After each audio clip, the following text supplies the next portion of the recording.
Hello बच्चों, तो हम लोग पिछले वीडियो में सेट के बारे में पढ़े थे। सेट का डिफिनीशन क्या होता है, एग्जाम्पल क्या होता है और सेट के टाइप क्या होते हैं।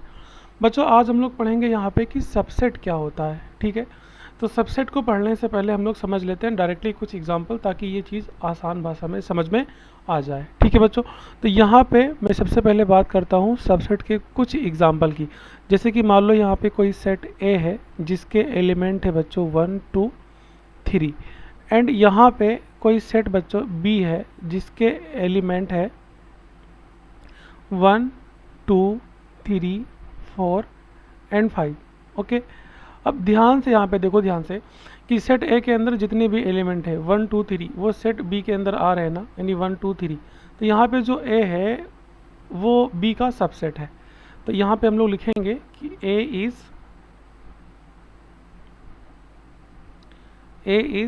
Subset of B. ओके बच्चों, अब ये जो A is subset of B है, इसी को हम लोग थोड़ा मैथमेटिकल फॉर्म में लिखेंगे। तो ए इज सबसेट ऑफ बी, इस तरह से जो सिंबल है इसको सबसेट बोलते हैं।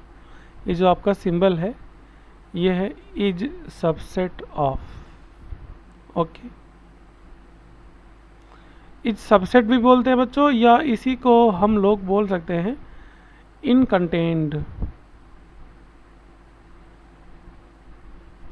कंटेन का मतलब कि जितना भी सेट ए का एलिमेंट है वो बी के अंदर कंटेन कर रहा है। तो आई होप इतना बात आपको समझ में आ गया होगा कि जो बच्चों सबसेट होता है वो किसी सेट का हिस्सा होता है ना। तो इसी बात को हम लोग यहाँ पे लिखेंगे कि let A is subset of B कब कहलाएगा, इफ़ जब कोई element small A set A से बिलोंग करे, imply also belong to set B. ठीक है, मतलब कोई एलिमेंट ए है जो ए से भी बिलोंग करना चाहिए और बी से भी बिलोंग करना चाहिए, तो उसको हम लोग subset of any set B बोलेंगे। तो यहाँ पे मैंने एग्जांपल से आपको समझा दिया। और मान लो बच्चों यहाँ पे मैं एक नेक्स्ट एग्जांपल लेता हूँ और चीज़ों को यहाँ पे समझाने की कोशिश करता हूँ कि मैंने यहाँ पे मान लो जो सेट ए है वो मैंने यहाँ पे 1 और 2 लिया, एंड मैंने बच्चों सेट बी यहाँ पे मैंने यहाँ पे 2 लिया, 3 लिया और यहाँ पे 4 ले लिया। अब आप ध्यान से देखो कि सेट ए के जितने भी एलिमेंट है 1 और 2 क्या बी के अंदर आ रहे हैं? बिल्कुल नहीं आ रहे हैं, केवल 2 आ रहा है, 1 नहीं आ रहा है। तो यहाँ पर हम बोलेंगे कि जो ए है यानी A is not a subset of B. A is not a subset of B. ठीक है बच्चों, और इसी को हम लोग मैथमेटिकल सिंबल में यानी A is not a subset of B बोलेंगे। ओके, आई होप ये जो बात आपके सामने की गई है समझ में आपको आ गई होगी। एंड यहाँ पे हम लोग आगे बढ़ते हैं और हम लोग समझते हैं कि टाइप ऑफ सबसेट क्या होता है। तो बच्चों सबसेट के दो टाइप होते हैं जनरली। एक होता है proper subset.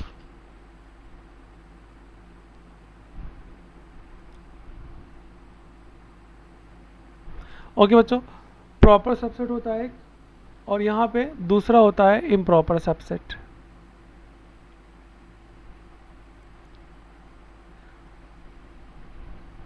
Improper subset. Okay, अब थोड़ा सा यहाँ बात करते हैं हम लोग कि यहाँ पे प्रॉपर सबसेट क्या होता है। तो प्रॉपर सबसेट कि अगर यहाँ पे A is only subset of B then it is called proper subset. But यहाँ पे A is subset of B and उसके इक्वल भी हो जाए तो उसको बोलेंगे इम्प्रॉपर सबसेट। ओके, अब ये बात मैंने यहाँ पे क्या बोल दिया, तो एग्जांपल से यहाँ पे हम लोग समझते हैं कि यहाँ पे बच्चों मान लो कोई सेट A है जिसके अंदर मैंने मान लो एलिमेंट A B लिखा, और मैंने यहाँ पे एक सेट B है जिसके अंदर मैंने बच्चों एलिमेंट A B C लिखा। तो ध्यान से देखो, जो सेट A का अंदर एलिमेंट है A B वो B के अंदर कंटेन कर रहा है ना। तो यहाँ पे हम लोग बोलेंगे कि A कंटेन इन B, यानी A कंटेन B। तो A is subset of B। और यहाँ पे इक्वल का निशान नहीं आएगा, क्यों? क्योंकि ये दोनों सेट आपस में इक्वल नहीं है, है ना। तो ये जो आपका सेट है सबसेट है, ये कौन सा सबसेट है? प्रॉपर सबसेट हो गया। ओके बच्चों, ये प्रॉपर हो गया। तो ये आपका एग्जांपल नंबर फर्स्ट पहले वाले के लिए। एंड दूसरा यहाँ पे मैं समझाने की कोशिश करता हूँ कि मान लो जो आपका ए है बच्चों, वो आपका हो जाए ए बी सी, है ना। एंड यहाँ पे जो आपका सेट बी है, ये आपका बच्चों मान लो हो जाए सी बी ए। ध्यान से देखो, मैंने केवल यहाँ पे ऑर्डर को चेंज किया है। तो ये जो सेट ए के जितने भी एलिमेंट है वो बी के अंदर आ रहे हैं और बराबर भी हैं आपस में। मतलब कि बच्चों यहाँ पे जो ए है वो बी के बराबर भी है। एंड जितने भी एलिमेंट वो बी के अंदर कंटेन भी कर रहे हैं। तो जो ए है बच्चों वो सबसेट ऑफ बी भी है।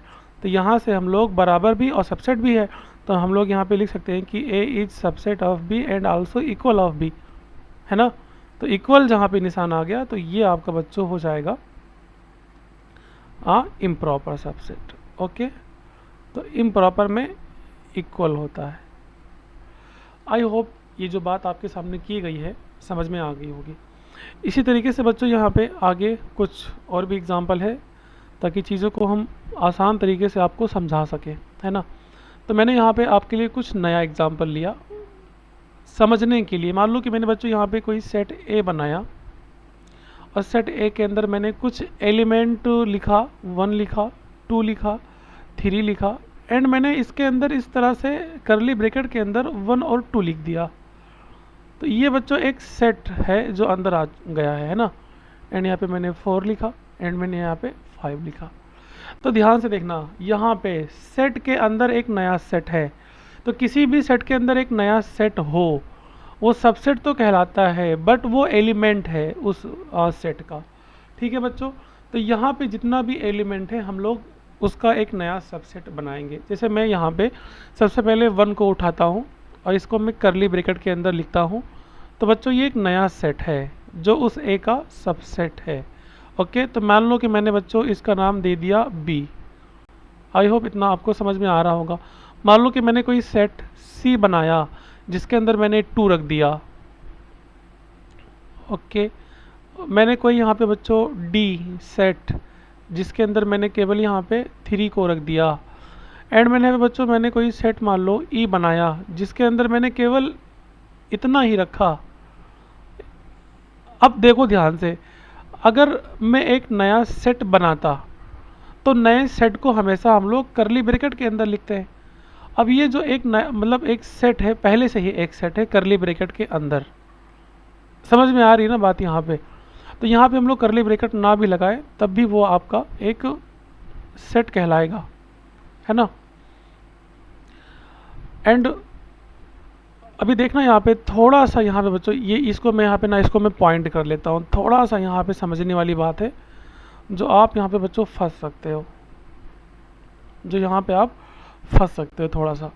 एंड यहाँ पे मैंने बच्चों एक सेट बनाया डी, जो मैंने बोला है अभी यहाँ पे वो बात सही कि नहीं, है ना। मैंने एक सेट बनाया डी ई हो गया, एफ बनाया जिसके अंदर मैंने बच्चों एलिमेंट लिखा 4। मैंने यहाँ पे एक सेट बनाया जिसके अंदर मैंने 5 लिखा। तो मैंने ये सिंगल एलिमेंट का एक सेट बना दिया। मैंने कोई मान लो एल नाम का सेट बनाया जिसके अंदर मैंने 2 नंबर के एलिमेंट यानी 2 एलिमेंट रखे। लाइक मान लो यहाँ पे 4 रख दिया, 5 रख दिया। ऐसे आपके बहुत सारे बच्चों नए सबसेट बन सकते हैं, बट यहाँ पे हम लोग ई की बात करते हैं। देखो ध्यान से, जब मैंने ई का एक सेट बनाया तो वो पहले से ही करली ब्रैकेट के अंदर था। मैंने बाहर से कोई एक्स्ट्रा करली ब्रैकेट नहीं लगाया। अगर बच्चों में बाहर से एक एक्स्ट्रा करली ब्रैकेट लगाता तो वो उस सेट का सबसेट कहलाता। बट अगर मैंने ये करली ब्रैकेट नहीं लगाया, है ना, मैं इसको यहाँ पे मिटा देता हूँ।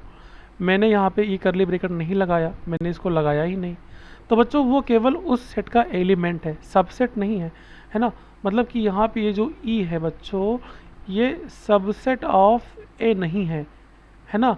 ये जो ई है आपका, यानी जो आपका सेट ई है वो बिलोंग टू ए हो जाएगा। ये केवल एलिमेंट है ना। ये बात आई होप आपको समझ में आ गया होगा। ओके बच्चों, तो अगर ये इतना आपको समझ में आ गया है तो वीडियो को लाइक जरूर करना, अपने दोस्तों को शेयर कर देना।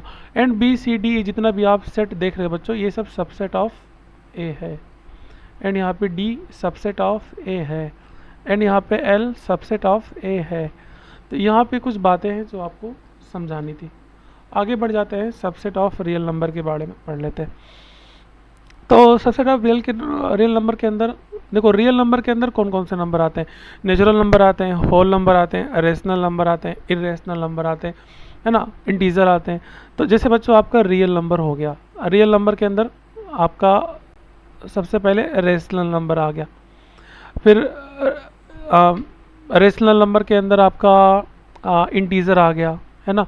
इंटीजर के अंदर आपका होल नंबर आ गया, और होल नंबर के अंदर आपका नेचुरल नंबर आ गया। तो ये सब जो बच्चों आपके सामने जो क्यू है वो रियल नंबर के अंदर आ रहा है, तो वो सबसेट हो गया। तो मैंने वही लिखा, Q subset of R, and Z subset of R, and W subset of Z, N subset of W. तो यहाँ पे जितना भी है वो सब एक दूसरे के अंदर कंटेन कर रहे हैं, बट यहाँ पे इरेशनल नंबर होता है टी। ये सबसेट ऑफ आर तो बच्चों होता है, बट जो यहाँ पे और भी जो पीछे लिखा हुआ है एलिमेंट, ओ सॉरी सेट, सबसेट, जैसे क्यों, ये सबसेट ऑफ टी नहीं हो सकता, ठीक है। एंड यहाँ पे नेचुरल नंबर को ही ले लो, सबसेट ऑफ टी नहीं हो सकता। तो जो टी है बच्चों वो सबसेट ऑफ केवल आर है, बट क्यू एन डब्ल्यू वो सबसेट ऑफ टी नहीं हो सकता। मतलब ये जो आपका सामने यहाँ पे जो चीज़ लिखा है इसको बोलते हैं subset of real number.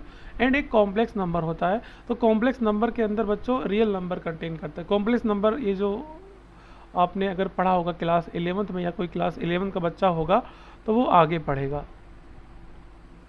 Complex number का बच्चों यहाँ पे सिंबल जेड होता है, और यहाँ पे होता है एक्स प्लस आयोटा वाई। तो यहाँ पे जो आयोटा है ये एक इमेजिनरी नंबर होता है, और ये एक्स और वाई जो है रियल नंबर होता है। तो एक्स और वाई इमेजिनरी नंबर के साथ आ गया तो वो कॉम्प्लेक्स नंबर कहलाएगा। मतलब जो रियल नंबर है बच्चों वो कॉम्प्लेक्स नंबर के अंदर कंटेन करता है। यहाँ पे एक बात और, ये कैपिटल जेड है बच्चों, लेकिन ये स्मॉल जेड आपको लेना है, ठीक है। कॉम्प्लेक्स नंबर का सिंबल स्मॉल जेड यहाँ पे होता है। मतलब ये सिंबल का एक निशान है, बल्कि जो कॉम्प्लेक्स नंबर होता है ना इसको हम लोग कैपिटल सी से दिखाते हैं, ये सिंबल होता है ना। तो यहाँ पे जो आर है ये सबसेट ऑफ क्या हो गया, कॉम्प्लेक्स नंबर हो गया। तो आई होप इतना बात आपको समझ में आया होगा। ये एक ट्री है सबसेट का।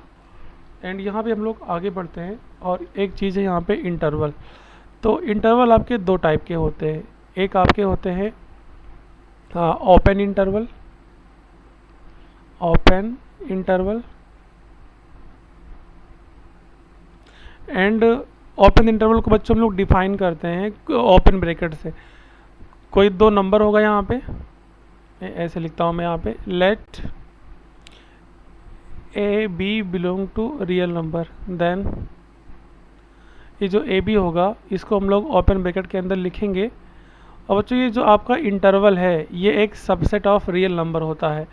मतलब जो रियल लाइन होती है उसके अंदर इंटरवल बहुत सारे आते हैं। जैसे कि रियल लाइन की बात करता हूँ मैं, जैसे पहले जीरो है ना, फिर जीरो के इधर 1, एंड यहाँ पे 2, एंड यहाँ पे आपने -1 ले लिया, एंड यहाँ पे -2 ले लिया। तो 1 और 2 के बीच में बहुत सारे नंबर आ सकते हैं। तो 1 और 2 के बीच में जितने भी नंबर्स आएंगे, अगर उसको मैं कुछ इस तरीके से लिखता हूँ बच्चों, तो वो एक इंटरवल कहलाता है। तो ए और बी कोई रियल नंबर है जिसको हम लोग कुछ इस तरीके से डिफाइन करते हैं कि x कोई एलिमेंट होगा ए और बी के बीच में, such that a less than x less than b। तो ये आपका जो ओपन इंटरवल है इस तरह से इसको डिफाइन करते हैं। और लेस देन जो है बच्चों इसको कुछ इस तरीके से हम लोग दिखाएंगे। ध्यान से यहाँ पे आप लोग देखना, चीज़ों को समझना।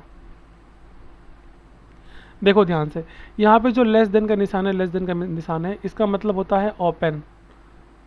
तो यहाँ पे हम लोग एक ओपन सर्कल बना रहे हैं, और ये वाला जो नंबर है बच्चों ये a है, ये वाला जो b है, a और b के बीच में जितना भी नंबर आएगा वो x होगा, ठीक है। तो इसको ना मैं यहाँ पे एग्जांपल से आपको समझाता हूँ। जैसे मान लो कि मैंने यहाँ पे 1,2 ले लिया, और 1,2 क्या होगा, इसको जब हम लोग डिफाइन करेंगे तो x such that 1 less then x less than 2। तो 1 और 2 के बीच में जितना भी नंबर आएगा वो सब का सब बच्चों x का वैल्यू होगा, बट 1 और 2 को इंक्लूड नहीं किया जाएगा। तो यहाँ पे ये जो सर्कल ओपन है इसको बोलते हैं ओपन सर्कल। मतलब a और b को नहीं गिना जाएगा x की वैल्यू में, बल्कि a और b के बीच में जितने भी नंबर्स आएंगे उन सबको गिना जाएगा। मतलब कि जो भी आपका बच्चों a होगा और b होगा इसको नहीं गिना जाएगा, बट a और b के बीच में जितने भी नंबर्स आएंगे उसको एक्स में इंक्लूड किया जाएगा। तो जो बच्चों ओपन इंटरवल होता है ना, एंड पॉइंट को एक्सक्लूड कर देता है, ठीक है, इंक्लूड नहीं, एक्सक्लूड, मतलब ए और बी को गिना नहीं जाएगा, एक्सक्लूड कर देगा। एंड यहाँ पे दूसरा जो होता है वो होता है क्लोज इंटरवल। क्लोज इंटरवल में बच्चों यहाँ पे क्लोज जो स्क्वायर ब्रैकेट होता है उसका यूज करते हैं यहाँ पे। तो यहाँ पे ए कॉमा बी इस तरह से, एंड यहाँ पे एक्स कोई नंबर होगा such that A less than equal X less than equal B.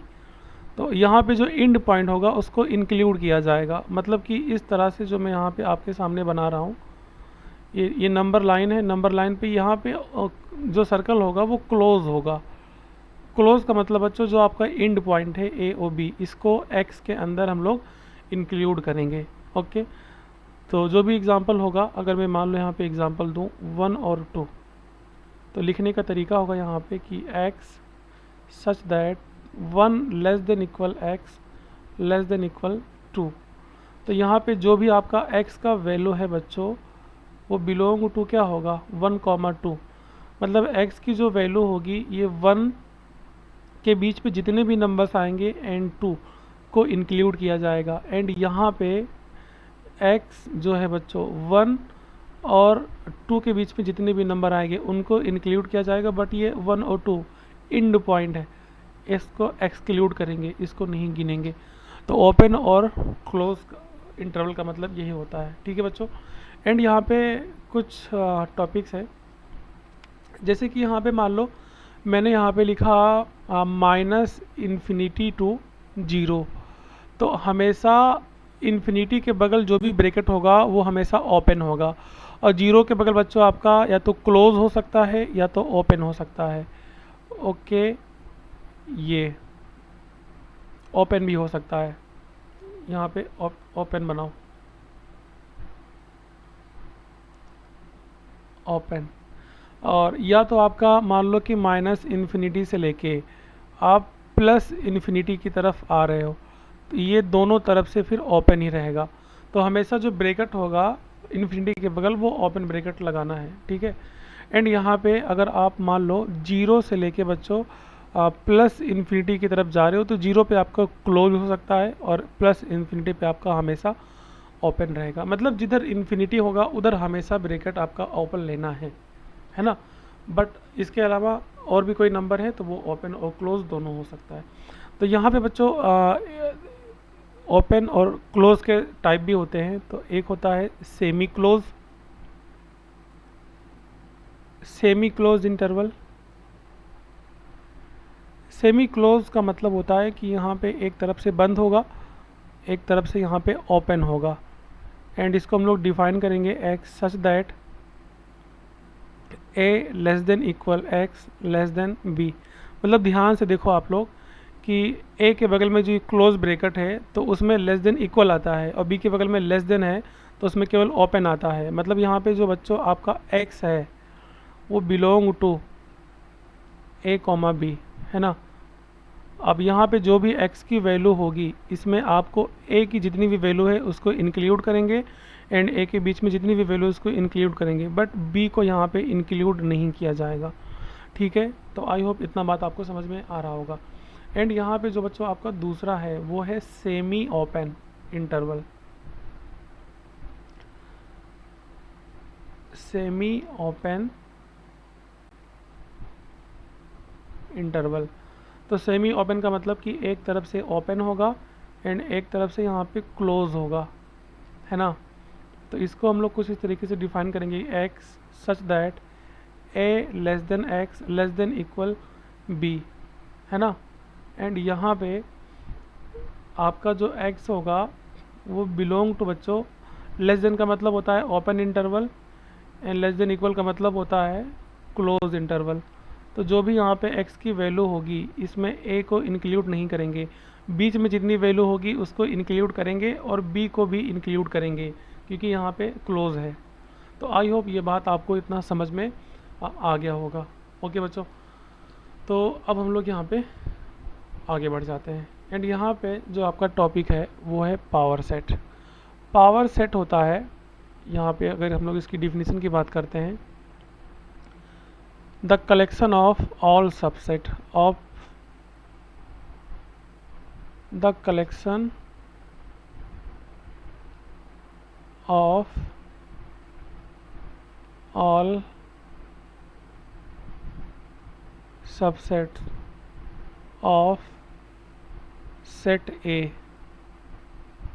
ठीक है बच्चों, एंड यहाँ पे कुछ चीज़ और लिख लो। It is denoted by P of A, representation का निशान है, and number of all subset, number of all subsets, जिसको बच्चों हम लोग N of P of A भी बोलेंगे। ये होता है 2 की पावर m, वेयर ये जो आपका m है ये नंबर ऑफ एलिमेंट ऑफ ए होगा, सेट ए होगा।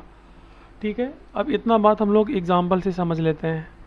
तो एग्जाम्पल में यहाँ पे मैं आपको समझाना चाहता हूँ कि जैसे मान लो कि मैंने कोई सेट ए लिया जिसके एलिमेंट 1 और 2 हैं। अब मुझे यहाँ पे पावर ऑफ ए लिखना है। पावर ऑफ ए मतलब कि इस सेट से जितने भी सबसेट बनेंगे उसका एक कलेक्शन बनाना है यहाँ पे। तो आप सिंगल सिंगल एलिमेंट लो पहले, तो पहले आप 1 लो, लेकिन एक बात याद रखना, यहाँ पे जो 5 होता है, 5 एलिमेंट, वो हर एक सेट के अंदर कंटेन किया जाता है ना। तो 5 भी यहाँ पे होगा। 5 जो है ये subset of every set, and comma आपका यहाँ पे 1 को कंटेन किया जाएगा, यानी कि 1, एंड फिर 2 को लिखा जाएगा, एंड 1 और 2 को साथ में लिखा जाएगा। मतलब every set is subset of itself, यानी हर एक जो सेट होता है वो खुद का ही सबसेट होता है। तो ये पूरा का पूरा सेट भी कंटेन होगा। ठीक है, तो यहाँ पे जितना भी आपने कलेक्शन बनाया है ये सबका सब सबसेट है इस ए का। ठीक है बच्चों, तो यहाँ पे अगर हम लोग नंबर ऑफ, यानी कि नंबर ऑफ सबसेट की बात करते हैं, यानी नंबर ऑफ पी ऑफ ए, तो ये होता है 2 की पावर m। अब यहाँ से हम लोग अगर m की बात करेंगे तो m क्या होता है, number of element of A. Number of element of A, कितने एलिमेंट है, 2 एलिमेंट है, तो m की वैल्यू यहाँ पे 2 हो गई। तो 2 का स्क्वायर कितना होगा, 4। और देखो ध्यान से पी ऑफ ए के अंदर कुल 4 सबसेट है, 1 2 3 4। ठीक है बच्चों, तो आई होप ये बात समझ में आई होगी। एक एग्जांपल हम लोग यहाँ पे और भी देखते हैं। तो यहाँ पे एक एग्जांपल आपके सामने और है कि मैंने कोई सेट मान लो ए ही लिया जिसके अंदर मैंने एलिमेंट 2 लिखा, 3 लिखा एंड 4 लिखा। ओके, तो सबसे पहले मैं यहाँ पे पी ऑफ ए लिखूँगा। अब कलेक्शन ऑफ ऑल सबसेट, तो जो 5 है वो सबके अंदर छिपा होता है, तो इसके अंदर 5 छिपा है। तो पहले यहाँ पे 5 एक सेट है जो सबसेट ऑफ ए होगा, एंड फिर यहाँ पे सिंगल सिंगल एलिमेंट का सेट बनाओ जो सबसेट ऑफ ए होगा। तो 2 का बनाया, 3 का बनाया, एंड यहाँ पे 4 का बनाया, एंड अब दो एलिमेंट को यहाँ पे साथ में लेके चलो। तो दो एलिमेंट को साथ में लेके चलने का मतलब कि आपने 2 और 3 को साथ में लिया, 3 एंड 4 को साथ में लिया, एंड यहाँ पे पूरा का पूरा जो आपका सेट है वो भी कंटेन करना है ना। तो यहाँ पे 2 3 एंड 4 ये भी आपका पूरा का पूरा कंटेन होगा। ठीक है, तो यहाँ पे नंबर ऑफ पावर सेट मतलब कि कुल कितना नंबर है इसके अंदर, मतलब ये जितने भी सेट हैं, सबसेट हैं, ये सब के सब एलिमेंट होते हैं ना। तो इसका फॉर्मूला क्या था, 2 की पावर m, मतलब यहाँ पे कितने सबसेट बनने वाले हैं इसका फॉर्मूला 2 की पावर m से मालूम कर सकते हैं। तो जो m है ये क्या है बच्चों, number of element of a। Number of element of a कितना है, कुल कितने एलिमेंट है, 3 एलिमेंट इसमें दिख रहे हैं हमको। तो यहाँ पे m की वैल्यू 3 हो गई, तो 2 की पावर 3, 2 की पावर 3 क्या होता है, 8। देखो यहाँ पे कुल 8 सबसेट हैं, 1 2 3 4 5 6 7। यहाँ पे बच्चों आपका एक सबसेट और होना चाहिए था जो छूट रहा है। तो ध्यान से देखो मैंने यहाँ पे क्या छोड़ दिया, 5 लिया, 2 लिया, 3 लिया, 4 लिया, 2 3 लिया, 3 4 लिया। अच्छा हाँ, यहाँ पे 2 3 लिया, 3 4 लिया, 2 4 भी तो लेना है ना, तो मैंने यहाँ पे छोड़ दिया है उसको। देखो ये सब जो है आप इसको दिमाग लगा के आप खुद भी कर सकते हो। मतलब ये देखो चेक करने का तरीका है कि नंबर ऑफ जो ऑल सबसेट है, तो यहाँ पे आपने गिनती किया, अब यहाँ 8 आ रहा था बट यहाँ पे 7 ही आ रहा था, तो मुझे फटाक से यहाँ पे गलती मिल गई कि मैंने एक एलिमेंट छोड़ दिया है। तो मुझे यहाँ पे बच्चों साथ में 2 और 4 को भी लेना पड़ेगा ना। तो यहाँ पे कुल आपके सामने 8 सबसेट हैं जो यहाँ पे इस बात को प्रूव करते हैं।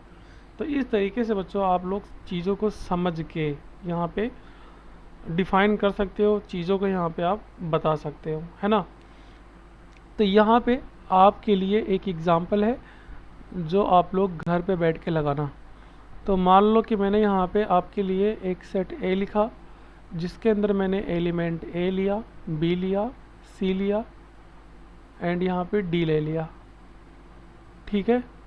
अब यहाँ पे आपका इसका जो पूरा का पूरा पावर सेट है वो लिखना है। तो ये पहला एग्जांपल हो गया। एंड दूसरा मैं आपके लिए यहाँ पे लिखता हूँ set B equal to X square और यहाँ पे 1 less than X less than 5 and यहाँ पे जो x होगा वो बिलोंग टू इंटीजर होना चाहिए। तो यहाँ पर इसका आपको पावर ऑफ ए ज्ञात करना है। ओके, पावर ऑफ ए कितना आएगा ये आपको निकालना है। एंड जस्ट इसका भी पावर ऑफ ए कितना आएगा ये आपको निकालना है। तो आई होप जितना भी मैंने यहाँ आपको समझाया वो समझ में आ गया होगा। तो ऐसे ही आप सुकून से पढ़िए, इत्मीनान से पढ़िए, क्योंकि हम लोग को चलना है अनंत से भी आगे। Thank you so much.